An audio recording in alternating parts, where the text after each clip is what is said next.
your support of the parish and the Music Guild allows us to build a community that really loves each other, and as a result sings really, really well together. And that is why we could go do this trip, right? We went to St. Paul's Cathedral in London, and then up north to Durham. Right. Yep. I think you might be next. Let's Probably. see. Yeah, you're Yeah. next. So now I'm going to read a slide to you.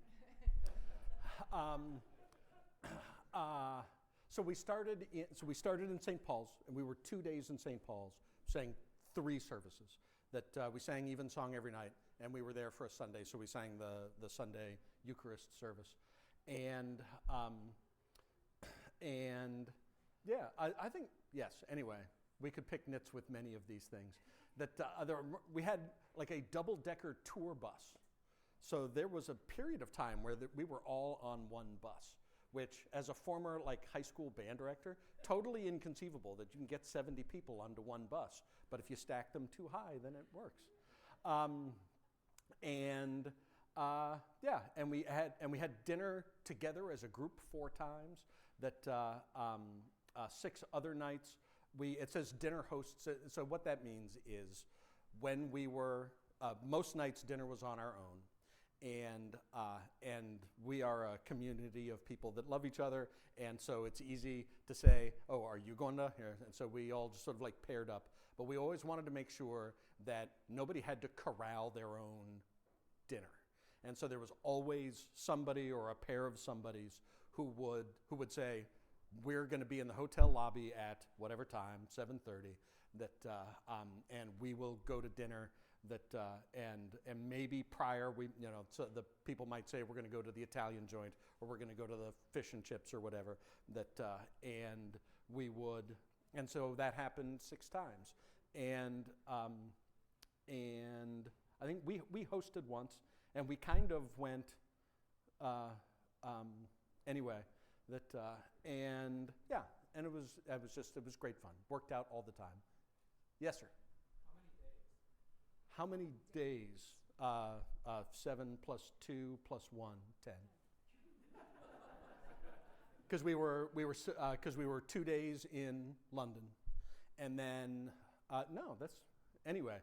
And then we one of the tricks for the thing was that so we sang Evensong on Sunday, and then we had to get to Durham, which can you go back to the previous slide? Look how far away that really is. Far. It's like this far. And Clive, our tour director, told us that one of the he's like every tour has something new in it. The new thing for our tour was how to get from Evensong in London to Evensong in Durham the very next day, and find a place for 70 people to sleep and eat. And we ended up in Peterborough. Yeah, Petersboro. Which is like here. Which is where not for nothing, but does that say Durham right there? I think right there it says Durham, and then the circle's all the way up there. So that's okay. I almost brought a laser pointer. Anyway, it was kind of halfway in between, and we stopped at this lovely little, like what I'm sure used to be an estate and is now a B&B. It's where King Henry VIII sent Queen Catherine when he was tired of her. For those of you who might be British Royals buffs. Yep. Yeah. Is that enough for that slide? Well, maybe I'll just add. So you'll see that there were 42 people in the choir, plus Julian and Zach, plus family members, but plus members of the parish who came with us, which was really, really great, just to have people who wanted to come hear us and be part of the trip. So that was pretty awesome. Right. Some of whom wanted to come and hear Evensong a bunch, and some of whom just wanted to come and hang out at the pub afterwards, Right. I think. Both were fine. Yes. Oh, this is me, I think. So the way, before we went, obviously we rehearsed a lot during the year, obviously, like all the way through. And then in August, before we left, St. James Cathedral downtown allowed us to come sing in their space for one evening in August, which was great because it gave us a chance to feel what it's like to go from our space, which is lovely and warm and small, to a great big stone space. And we also got to have our first experience with having the organist actually really far away from the choir, which is a big deal for sight and sound. So that was really good. And then their altar is kind of in the middle of their big open domey space. And so we concluded the evening with singing around that altar, which was also helpful because that's what singing in St. Paul's is. For the Eucharist service. For the Eucharist service. Yeah. Yeah. Oh, and we also did an evensong here, of course. Many of you came, right, on the Sunday before we left. I think this is... Yeah. And this is us standing around in the airport waiting for the bus to arrive. Yeah. Yeah, it gave us we a chance. did that. Yeah, Get some we got to figure out. We got the reminder that you can't get dripped coffee in England any place, so you have to decide whether you're going to be a latte person or an Americano person for the next week and a half. Which is a crisis for some of us, and we stood in the airport for a long time. And Anthony Balducci, I think, won $5 for wearing that pillowcase on his head. Right. And then after that, there's not a slide of this, but to keep us awake, right, to help us with the jet lag, we went to Hampton Court, which was a lovely castle palace place. Mm-hmm. Again, a King Henry VIII kind of place. He and Anne Boleyn and several of his wives lived there. All right. All right. And so then this is St. Paul's, London. And so just to put it in perspective, that building is about the size of our whole block, like that includes Epiphany School. So from 38th to 36th, from, what is that, Denny to Howell, right? It's about that big. To the top of the dome, it's 35 stories. Inside, I don't remember how big, like the inside, like how high, but it's high. But 10 stories, it's gigantic space. And I was really struck about, how, like it's a church, but it kind of looks like the seat of government from the one Christ side. the King. And we got a hotel that was just a couple of minutes away. So it was an easy walk. The weather was never bad. If the weather was bad in London, it was hot. Right. The weather was never bad. It was an easy walk, and we got in order to get in, they have these little. They had a sticker that said visiting choir, but you got one for the week, and so you couldn't possibly put it on your shirt, right? So there are a bunch of us now who have the sticker on our phone, as until it dies. Exactly. Yeah. And so. Yeah. Be interesting to know when you were singing, relationship to the dome. Sure. The choir positioned underneath this dome. It'll be interesting. Right. So we've got a couple of interior pictures, and we'll talk about that when we get there. But thanks for asking. Yeah, hold that question on Yeah. because we'll show you. Yeah. And so this on the left is the well, in America we would call it the choir room. Zach, what do they call it in England? The choir room. That. The songs. Yeah. And things that we notice about that is that they don't sit down during rehearsal, so we like American choir better. And so the reason that we go is because the English cathedral choirs get the summer off, and they still they're going to continue to have evensong whether there's a choir there or not. But they have convinced American choirs to take their vacation time and come over, and so the choir room is basically cleaned out. Like nobody's like stray pencil left around, or and so then we went. The choir room is in what in America we would call the basement, but in England they call the crypt. That although I guess there are lots of people entombed down there, so it really is a crypt. So down the stairs and into this lovely room where we could do a little bit more rehearsing. We'd get a little bit of time wherever it was that we were singing, whether it was in the choir stalls or out under the dome. We'd get a little bit of time there every day. But we would rehearse in there. One of the remarkable things, I'm going to say the thing about practicing the organ now. Is that okay? Yes, okay. One of the remarkable things about this, Laura talked about Julian being far away, like the person at the organ console far away from the choir, and what's that like, just like acoustically and logistically. And so Julian would get like a half an hour of practice before every service, and so on the first day, this organ that he has literally never sat down at, and if you could see the controls, we don't have a picture of the controls of the organ, but the NOAC in our space, I think, so we'll say it like this: the organs at these cathedrals, right? It looks like the cockpit of a 747. Right, there are buttons and levers and everywhere, and this thing looks like a paper airplane in comparison, right? It is so. Our organ does. Yeah, and I never once saw the organ. I never once saw the organist.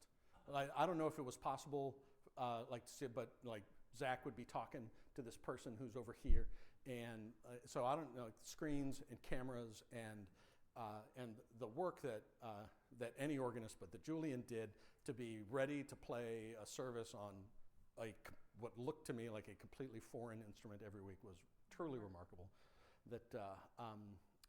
And maybe he was doing that. I forget if he was in the room while we were. Doesn't matter. Anyway, we practiced down here. He got a half an hour upstairs. In front of all the tourists. And we weren't allowed to. Right, exactly. Right, he was trying to be sensitive to like some persons. They have made a pilgrimage to this place, and he needs to, like how we occasionally thunder, right? And he needs to practice that anyway.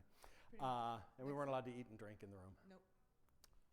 So that's what it looks like. All right, so that's the inside, and so Inez asked that where we sat, and so in two different in St. Paul's in two different places, that we would sing evensong in the choir, which is not the dome, right? So the cathedral is shaped like a cross, and there's a big dome where the two crosses, and so that's where we sat. And there's a photo. I think there's a photo, yeah, of us. And so this is under the dome here. And then if you go like up from the cross, if you go up from the dome, then the first thing that you get to are the choir stalls, which is this photo on the left. And we would take up the first two of those sections, and then the rest of them were for spectators, or participants in the worship service. Yeah. Yeah. Do you want to tell the story about your shoe? Yeah. Since we've got and maybe what I'll say, so it's a completely different experience singing here than singing here, right? This was Sunday morning, and was like, because the dome is huge and tall, and we're not, and this is a formation you never see us sing like this. Well, you will on Friday, but other than that, no. So it's a completely different place, completely different experience. And we also process very differently in these cathedrals, right? So another thing we have to learn how to do is walk in a straight line in front of the person, or behind the person in front of you. And here at Epiphany, we have a short little procession, right? And we're mostly right angles and then up, and then you get in your seat. And here, we go at a stately pace. Stately pace.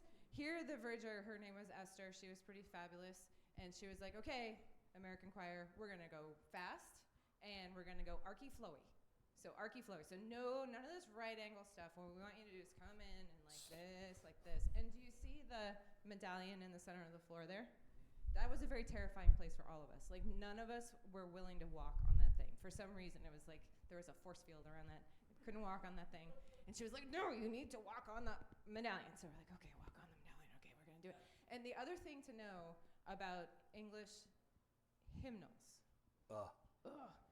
is, so you know how in America you have your hymn, and right now it's printed in the bulletin for you, and there's the music and then the words, and then the music and the words. In England, the music is on one side of the page and the words are on the other side of the page. And so if you don't know the tune and you're trying to walk and read the words and sing it at the same time, it's awful. It is awful. So be grateful to whoever prints the hymnals for the Episcopal Church. They're so much easier to use. Yeah. Anyway, so and even standing still, you can't it's do a it. brain-breaking exercise. So holy moly. Anyway, one of the main things that Zach really drilled into us before we went is that we had to be dressed very appropriately for these cathedrals.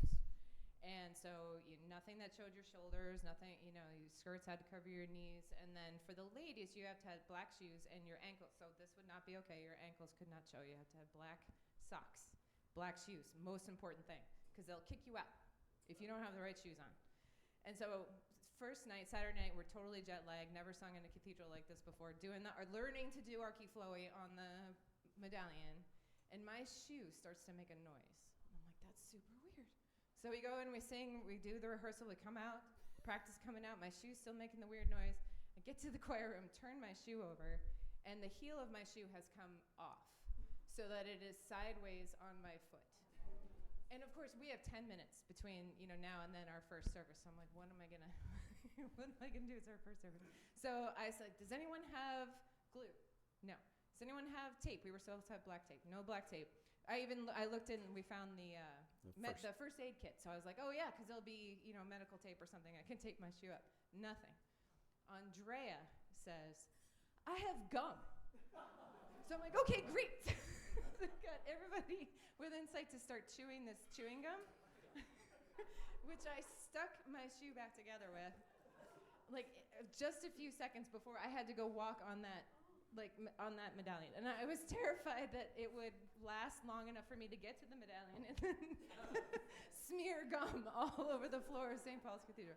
Fortunately, it was about a 65% design solution. It made it all the way through the service, and then when I got out, it was a little bit sideways again. So then 2 remarkable things happened. One is that we discovered that if you want to travel with Ashley Smith, she always has super glue and duct tape in her bag. She has a golf pencil with so she takes it off the roll and rolls it on the golf pencil. So she always has 3 feet of duct tape in a little thing that's this big. And so travel with Ashley. Yeah. And then the Holy Spirit was with us because Cherson, who's my fellow alto, turned to me and said, what size are your feet? And I said, 8.5. And she said, I brought this extra pair of shoes here. That don't fit me. That don't fit me. Would you like them? Because otherwise we were going to have to figure out how to buy shoes at 7 o'clock on Sunday morning in the business district of London. The next morning. So that was my Holy Spirit moment there in the middle of the choir moment thing, and a hilarious story. Yes. So at least to me it was. Okay. Oh, and so there we are. Yeah. This is how we know there are 42 of us. Right, we counted. So. That's Zach. Yeah. That's It's a Matthew. beautiful, beautiful space. Yep. Yeah. Okay. So wait, Yes, Mr. Khan. so I happen to be there as well. Yes. If you went straight up from Zach's head, Yep. that's where Julian was playing. Yeah, basically. Maybe a little this way, but yeah. A little bit that way. Yeah. And I had a little Julian experience. Did you guys hear about this? Yes, but please go. So Diane and I, Diane, Verger de Verger, Verger of St. Paul's, it's like a mafia group, and so the Verger says, Don, hey, do you want to go up to the choir, to the organ loft? We're like, yeah, that sounds so cool. So there's this almost secret door, right? It's about this big that Diane and I went through, and we went going up the stairs, right, and come in there, and Julie's I said, hey, I said, completely loses it. And what are you doing up here? We just didn't let us come. So we almost lost Julie. He Right. almost did. Well, you know why he wanted to kill you is because you took up some of his 30 minutes of practice. 7 seconds. Yeah. It was so bad. All right, so that was the group we took. Okay, next. Oh, That next. also that may be the last picture where all of us were all in the same place at the same time. Yeah, pretty nice. That's a little cliffhanger for what happens in Durham. Okay, so here is Durham. So this is Durham Cathedral, and it was built in 10. It was 91. completed in 1090 Or something. 11 something, early 1100s, Yeah. early 20, That 1120 something. there were 2 things that happened over there that helped me understand the time a little better. One was in the basement of St. Paul's. There's a timeline of the history of the thing interspersed with other historical events, and there is the giant fire, and Christopher Wren designs the thing, right, in 1647, and then further down the timeline there's Isaac Newton discovers gravity. And I thought they built this giant stone thing without someone. I mean, obviously they knew gravity, but nobody defined it yet. I thought that was amazing. And then here, and yeah, and we know that it's 1090 or 11 early something. And at some point, I saw there's a stone, and I don't know that it's literally the cornerstone of the building, but there's a stone that's like, this thing was laid under the instructions of William the Conqueror. And I was like, oh, that's how old it is. As William the Conqueror said. Right. Yeah. Right. So, Yeah, and the architecture obviously very different, right? 17th century versus, yes, this is Gothic, Norman, Norman. and the other one Yeah. is Gothic. or no. Yes. So, and that And the earth globe thing- is a modern addition. right. That's an art installation that they rotate through every so often. Yeah. So, but yeah, gorgeous, gorgeous space. Okay, and so this is what the choir room looked like in Durham, Yeah. So this yeah. place was called the Chapter House, right?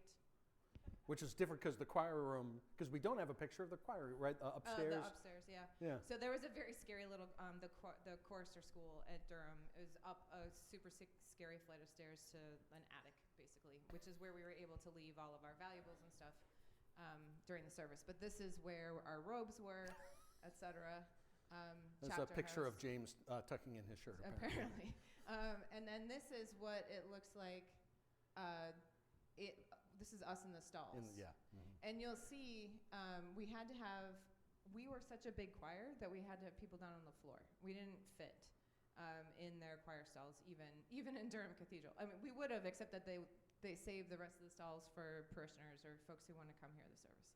Because the way that Evensong works there, it would be like if, you know, how the choir is always up in the, what do we call that space? Chancel, thank you. If we put all of you next to the altar, and that's where you heard Evensong from, that's what singing Evensong is like here. They just have you right up there with us, which was really great. St. Yeah. Paul's the same way. Yeah. If that gets full, then you're welcome to like sit out in the nave. But. Right. And then anyone here a Harry Potter fan? Watching with your grandchildren or whatever. So they filmed a lot of scenes from the Harry Potter movies at Durham Cathedral and nearby. So this is Professor McGonagall's classroom, the Transfiguration classroom. And then Sherman Transfiguration is different in between, Harry Potter, yeah. between church and Harry Potter. And here. And Sherman is standing here in the cloisters in the courtyard, which is where they filmed a bunch of scenes as well. And my understanding is that because the cathedral probably made a lot of money as a result of, you know, making their spaces available for this blockbuster series of films. My understanding is what they did, they took that money and bought real estate in the town and have created housing for their staff. So it's pretty cool. Oh, and I will just say, for me, one of the coolest experiences was sitting in these stalls, right? Just knowing that people have been sitting and singing in those spaces for hundreds of years, and I'm just stepping into it. That was pretty powerful for me. Yeah. Yeah. Yeah, and so here, more Harry Potter. So we did a bunch of day trips, and those were optional. Like Ben, for example, didn't go to Anna Castle. Right. Because I was not feeling well. Not feeling well. So this is Hampton Court, like we mentioned, and then we went to Anna Castle for a day. This is where they filmed the Quidditch scenes in Harry Potter, so you could dress up like that. This is Castle Howard, which is basically just a very large, beautiful manor house. My great-grandmother was a Howard, so it was fun for me to go here. And this is York Minster. We went to York for a day. This is the day we went to York was the only day we didn't sing. It was Thursday. Right. We didn't sing that one day. And York Minster is absolutely gorgeous. Has anyone been there? Yeah, unbelievably beautiful. I think we would like to sing there. Zach has, apparently they can get us in 2027. Seven. So the dean of York Minster was here. Oh, right. George Dominic Barron. So yeah, so the plan is they'll be singing there in 2027 for the 1400th Anniversary. anniversary of the building there. Yeah. Yeah. So it's a little older than ours. So, not to blow our own horns, Yeah. but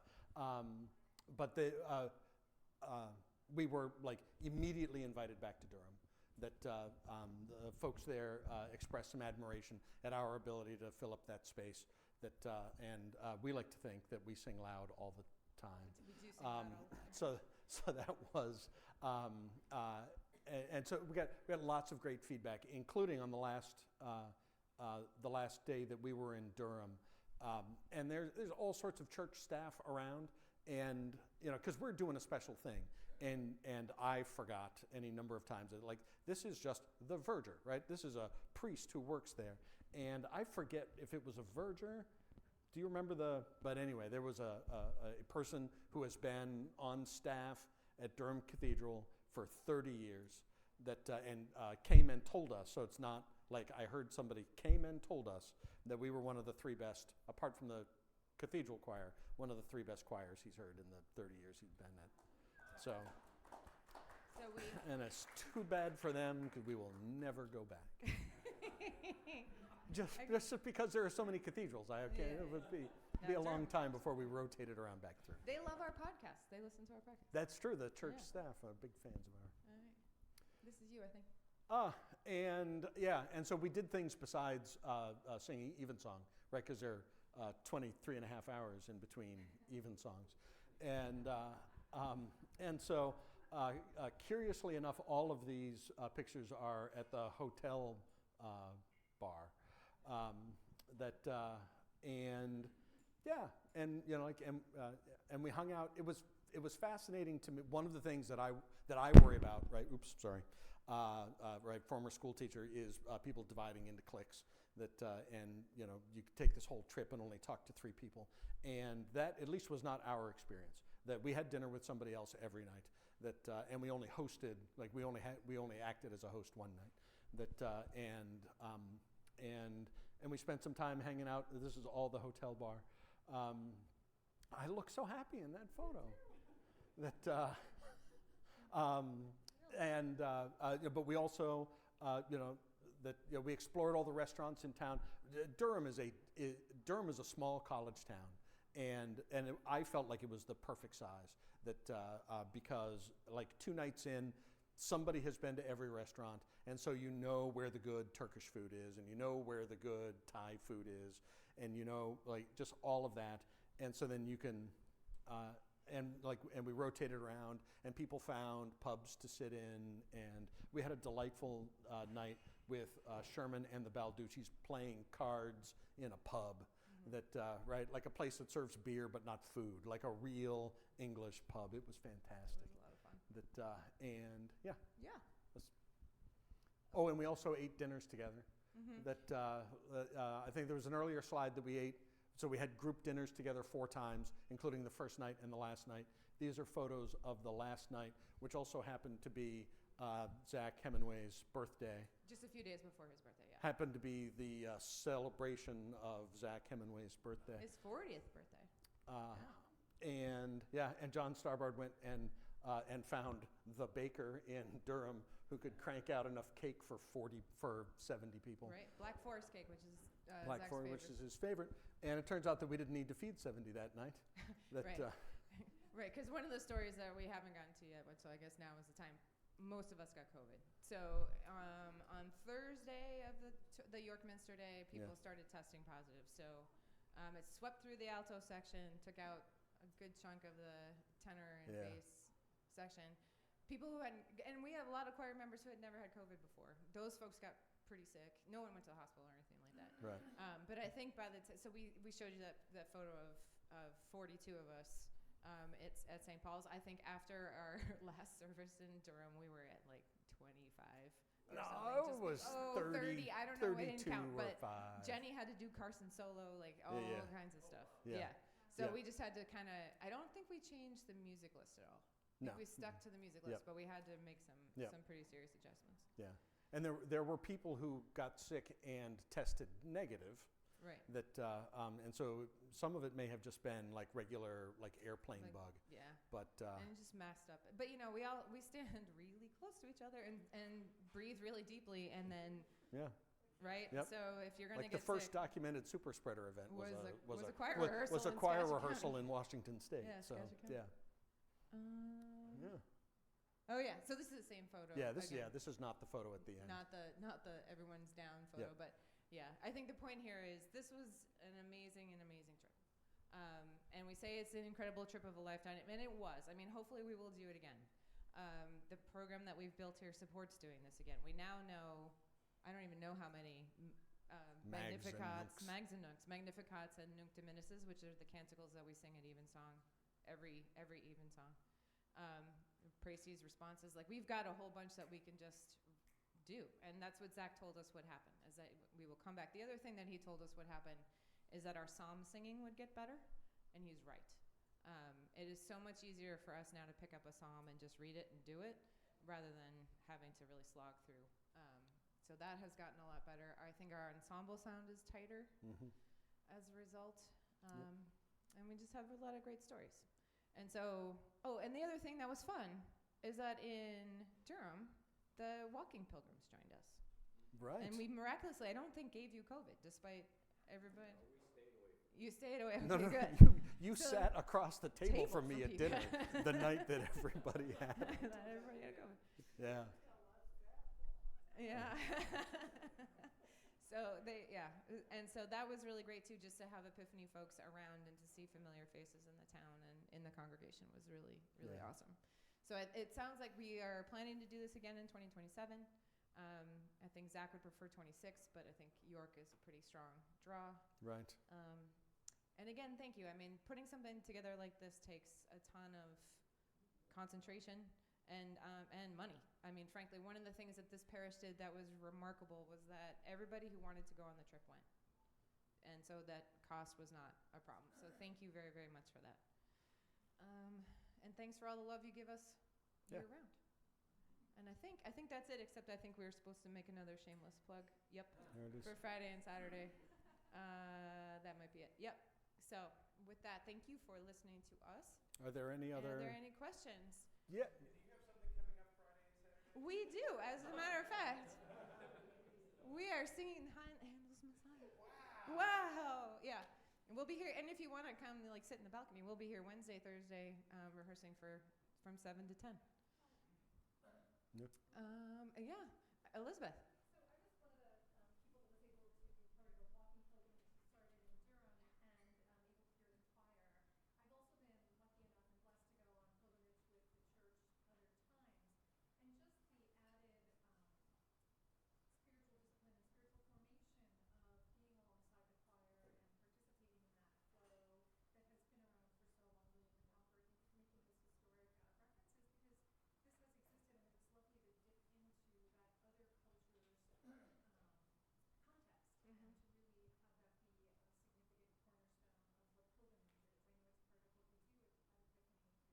go on pilgrimage, then there is a choir component. Amen. Yes.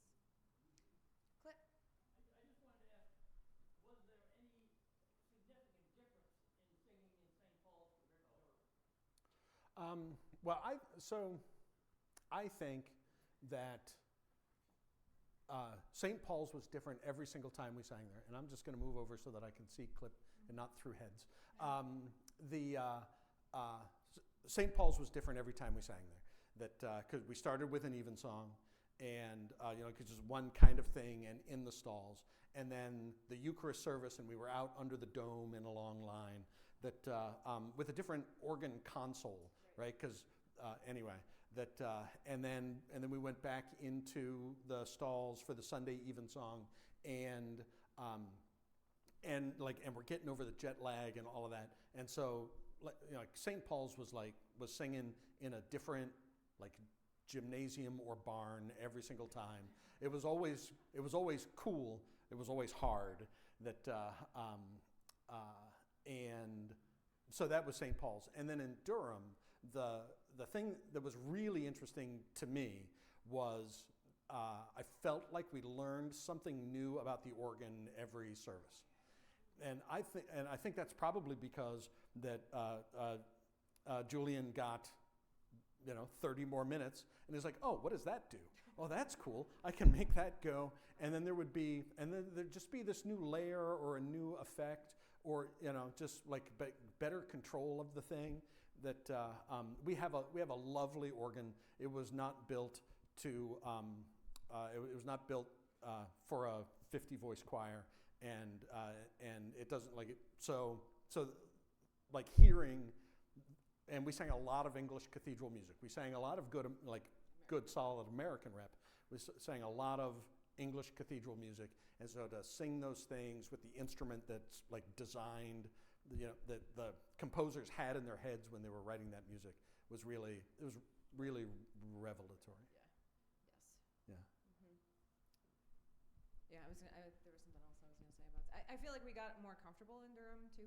Oh, and the other thing to know, so I'd be curious what you all think, but a lot of times when we are up there singing at Epiphany, we really have to we shouldn't just let it rip, right? Because we will bludgeon you to death, like sitting out there, because we're just loud. And so, because the 50-voice choir in that space is really big. We were able to fill the spaces in St. Paul's and in Durham, and we got compliments on how we did that. So that was kind of nice. Alice. What is the size of their choirs? Because in the recent trip that I've just gone, their choirs are not that large. Oh yeah, I honestly have no idea, Alice. Yeah. Yeah. I think. So I'm going to think out loud here for a second. I think the cathedral choir at Durham sat in those same two sections that we sat in, but we had people sitting on the floor, and so we had what? 6 or 8 Six- more. Yeah. Yeah. Yeah. So where there were, and in Durham, I mean, there weren't ever really 42 of us in Durham. Well, the first few days. Yeah. Yeah. Yeah. And so if we were 42, they were 35 or 32 maybe. Yeah. But honest answer, I don't know. Right. Oh, and maybe one other thing you mentioned, and we do have the music list here if anyone's curious for what we sang while we were there, but one of the pieces that we sang was Jessica French's Magnificat and Nunc Dimittis. And she is a member of our choir, and she is a composer. So we were able to bring those over and do that music there. Although we didn't get the European premiere Right. of her Mag and Nunc because some Presbyterian choir sang it 2 weeks before us. At St. Philly. Paul's. Yeah, at St. Paul's. From Philly, right. Oh, and then the other thing, the other story. So for those of you who came to the Magnificat Madness concert that we did in April, you may not remember this, but we opened with the Kyrie from the Louis Vierne Mass that we were going to sing in England. And that was like the big, like, whoa one. The way that this works is that Zach has to the director sends the music list to the cathedrals, and they can say no to anything that's on our list. And they said no to the Vierne Mass. So, and the Mass it has the Kyrie, the Agnus Dei, the Sanctus, the Benedictus, the Gloria, that's a big thing to learn. So we had learned it, and we can sing it. We had to learn another Mass in the week before we went. So, and that was the big rehearsal deal, so that we could sing that in St. Paul's. It was St. Paul's that said no. Yeah. Because their organist was on vacation, and they didn't want somebody else to have to Right. learn. They didn't want to make the sub-organist learn the giant French Mass. Right. Because the thing that I should say, so Julian can play that. And we've just been telling you what a great job Julian did. Sunday morning Eucharist at St. Paul's, their organist plays. So Julian played everything else to